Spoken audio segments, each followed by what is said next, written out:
शांति और मानवता का संदेश देने वाले तथागत भगवान बुद्ध डॉक्टर बाबा साहेब अम्बेडकर जी, जयपाल मुंडा जी, तमाम दलित आदिवासी के महापुरुष के चरणों में कोटि कोटि नमन करते हुए आप समस्त साथियों को क्रांतिकारी जय भीम, जय जोहार, जय संविधान। आज सबसे पहले तो मैं आयोजक समिति, संविधान संरक्षक समिति को धन्यवाद करता हूं उदयपुर की इस भूमि पर मुझे बुलाने के लिए, और मैं आप सभी को संविधान दिवस की शुभकामनाएं देता हूं।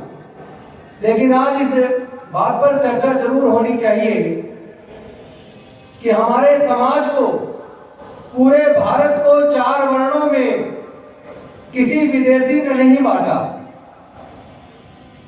हमारे भारत के लोगों को जातियों में, हजारों जातियों में किसी विदेशी ने नहीं बांटा।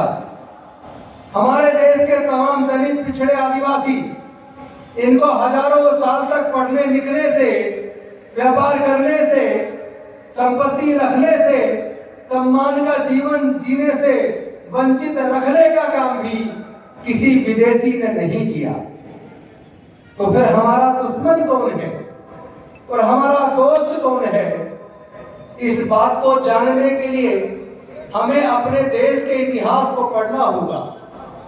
जो लोग अपने समाज का इतिहास नहीं जानते, वो लोग कभी भी इतिहास नहीं बना सकते। और हमारी गुलामी, बदहाली, गरीबी और शोषण का कारण हमारी अज्ञानता है। हमारे देश में फैला हुआ वर्ण व्यवस्था और जातिवाद है, और हम लोग सच को जानते नहीं। और अगर कोई सच बचाना चाहे तो सच को सुनते नहीं। लोग इतना पैसा लगा के इतने बड़े पंडाल लगाते हैं, पता नहीं कैसे कैसे पैसे की व्यवस्था की होगी, यहाँ तक कि लोगों को आने जाने की भी व्यवस्था की है। लेकिन हम लोग सुनकर ज्ञान, क्योंकि पढ़कर ज्ञान अर्जित किया जा सकता है, लेकिन पढ़ते नहीं है। दूसरा तरीका होता, सुनकर ज्ञान अर्जित किया जा सकता है, लेकिन सुनने के लिए भी धैर्य चाहिए। लोग बीच में आ रहे जा रहे, इससे दिक्कतें तो हो रही हैं। आयोजक लोगों की कुर्बानी को सलाम करता हूं। और मैं एक बात कहना चाहता हूं कि जब भारत गरीब था तब भारत में मुफ्त शिक्षा थी, लेकिन जब भारत 5 ट्रिलियन की इकोनॉमी बनने जा रहा है तो भारत में शिक्षा पूरी तरह प्राइवेटाइज हो गई है। उच्च शिक्षा प्राप्त करने के लिए कई हजार, 25, 30, 40 हजार की फीस चाहिए। लेकिन अगर आपको प्रोफेशनल कोर्स में डिग्री करनी है, इंजीनियरिंग, मेडिकल, लॉ, मैनेजमेंट, तो पहले तो एंट्रेंस एग्जाम की कोचिंग के लिए 3-4 लाख रुपया चाहिए। उसके बाद आपका बच्चा अपनी काबिलियत से एग्जाम पास कर ले तो उसको एडमिशन के टाइम पर कम से कम फीस के रूप में 2.5 लाख रुपया चाहिए। हॉस्टल के लिए कम से कम 50,000 रुपया चाहिए, और खाने किताबों का सारा खर्चा जोड़ ले तो 4 साल की डिग्री करने के लिए कम से कम 15 लाख रुपया चाहिए, और 5 साल की लॉ की डिग्री NLU से करने के लिए कम से कम 20 लाख रुपया चाहिए।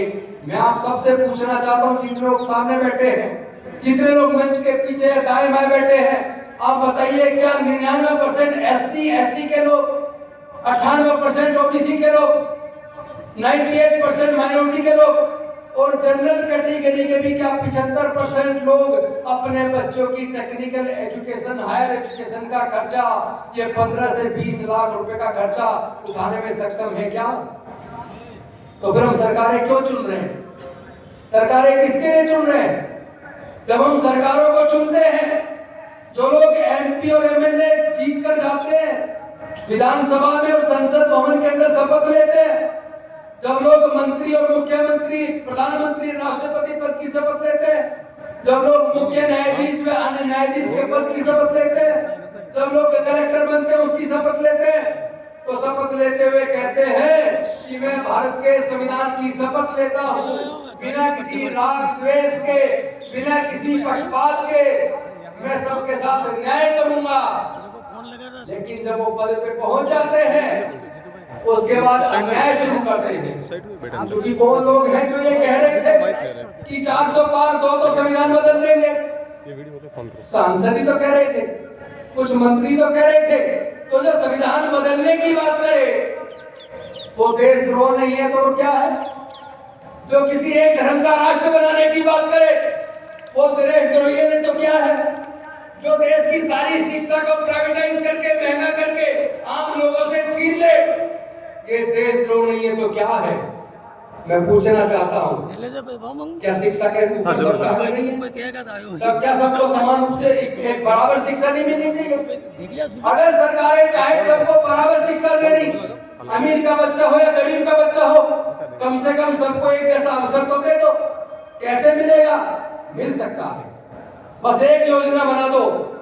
जो सुप्रीम कोर्ट के जज हैं, जो हाई कोर्ट के जज हैं, या किसी भी डिस्ट्रिक्ट कोर्ट के जज हैं, जो ब्यूरोक्रेट है, जो मंत्री है, मुख्यमंत्री है, इंजीनियर्स हैं, डॉक्टर्स हैं, प्रोफेसर्स हैं, जो सरकारी नौकरी में हैं, उनके ऊपर एक बंदिश लगा दो कि उनको अपने बच्चों को सरकारी स्कूल और सरकारी कॉलेज में पढ़ाना बाध्य होगा।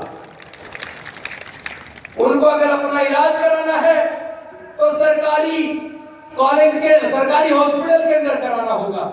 तो जो लोग कहते हैं ना सरकारी स्कूल और कॉलेजों में अच्छी शिक्षा नहीं है, जो लोग कहते हैं सरकारी अस्पतालों में अच्छा इलाज नहीं है, मैं गारंटी दे रहा हूं 1 साल के अंदर देश के तमाम सरकारी स्कूल और कॉलेज और हॉस्पिटल भारत के सबसे बढ़िया बन जाएंगे। क्योंकि उन्हें अपने बच्चों के लिए अच्छा इलाज भी चाहिए और अच्छी शिक्षा भी चाहिए, लेकिन ऐसा वो करेंगे नहीं। देश के संविधान के लिए खतरा कौन पैदा कर रहा है? जो संसद के अंदर बैठे वो खतरा पैदा कर रहे हैं। क्योंकि जब भारत गरीब था, पहले बात तो मैं इतिहास की संक्षिप्त में बता दूं, हजारों साल तक देश के दलित पिछड़े आदिवासियों को पढ़ने लिखने का अधिकार नहीं था, उनको देश की संपत्ति में अधिकार नहीं था, उनको व्यापार करने का अधिकार नहीं था। इसलिए इन वर्गों के लोग ना तो पढ़ाई शिक्षा प्राप्त करके आगे बढ़ पाए, ना संपत्ति के मालिक बन पाए, ना व्यापारी बन पाए। और जिन लोगों को ये अधिकार था देश की तमाम संपत्ति के मालिक वो बन गए, देश के व्यापार के मालिक वो बन गए। उसी का कारण है कि देश का 90% धन, देश की 90% संपत्ति, देश का 90% प्राकृतिक संसाधन केवल देश के 10% के कब्जे में है। और देश का 90% खासतौर पर मूल निवासी, बहुजन, पिछड़ा, आदिवासी, दलित, वो गरीब भी है और उसी का शोषण भी हो रहा है, उसी की बहन बेटी की इज्जत भी लूट रही है, उसी की हकमानी भी हो रही है। और वो जब हक अधिकार की बात करे तो झूठे मुकदमे बना के जेल में भी उसे डाला जा रहा है। न्याय कहाँ है? न्यायालय के अंदर लोग जाते हैं। आपकी वोट की चोरी पता कैसे कैसे हो रही है? चुनाव से एकदम पहले लाडली बहन